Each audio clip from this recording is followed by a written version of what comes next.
High, আমি রূপম। এখন রয়েছে আমি আমার বন্ধুর বাড়িতে, বাইরে খুব বৃষ্টি হচ্ছে।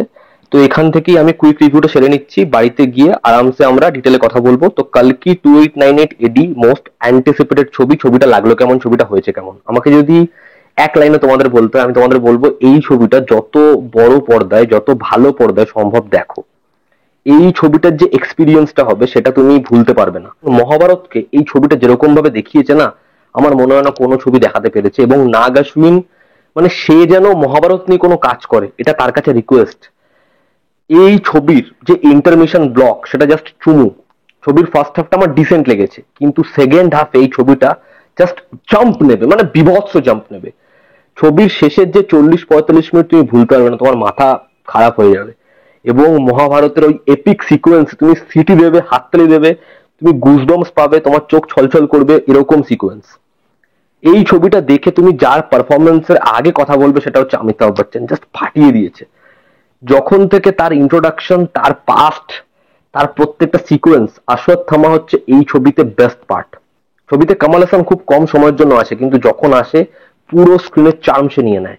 দারুণ। শাশ্বত চ্যাটার্জি, তাকে নিয়ে হয়তো খুব কম কথা হবে, কিন্তু বাঙালি হিসেবে খুব গর্ববোধ হচ্ছে তাকে নিয়ে আজকে এরকম একটা জায়গা দেওয়া হয়েছে, এরকম তার স্ক্রিন প্রেজেন্স।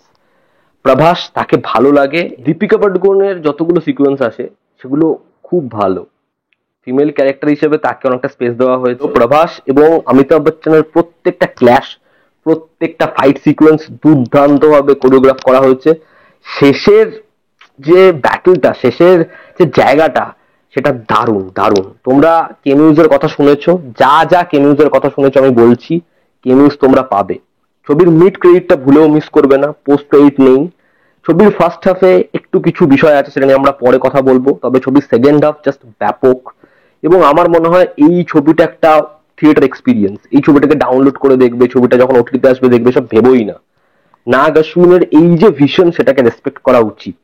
সে যেভাবে এত কোটি টাকা বাজেটে এত ক্যারেক্টার নিয়ে এই ছবিটা ছড়িয়ে যাওয়ার প্রবল সম্ভাবনা ছিল, বাট সে যেটা করে দেখিয়েছে, সেটা আমার মনে হয়, মানে সেটার জন্য তাকে কুর্নিশ। ওভারঅল এটা খুব খুব ভালো একটা ছবি, তবে ছবির শেষের 40 মিনিট তুমি জাস্ট ভাববে এটা আমি কি দেখলাম। সত্যি তাই, ছবির ইন্টারমিশন ব্লকে তুমি ছিটকে যাবে। এবং এই ছবির কনক্লুশন আসতে বাকি আছে, আমি এর থেকে বেশি কিছু বলবো না। ডিটেল ভিডিওতে আমরা আলোচনা করব। তবে ছবির যা ভিজুয়ালস না, মানে কিভাবে অ্যাচিভ করেছে, তুমি ছবিটা দেখে বারবার বলবে যে এটা কি দেখছি। ইন্ডিয়ান সিনেমা এরকম ভিজুয়ালস দেখিনি ভাই, এটা তোমরা বলবে এরকম ভিজুয়ালস দেখিনি আগে। জাস্ট চোখে শান্তি। বাদ বাকি জিনিসপত্র নিয়ে আমরা ডিটেলে কথা বলবো বড় ভিডিওতে। আপাতত কুইক রিভিউ এখানেই শেষ করছি। ভিডিও ভালো লেগে থাকলে লাইক করো, শেয়ার করো, এবং যারা দেখে নিয়েছো তোমাদের কি রিয়াকশন জানিও। আবার দেখা হচ্ছে তাড়াতাড়ি। Love you all, bye, take care.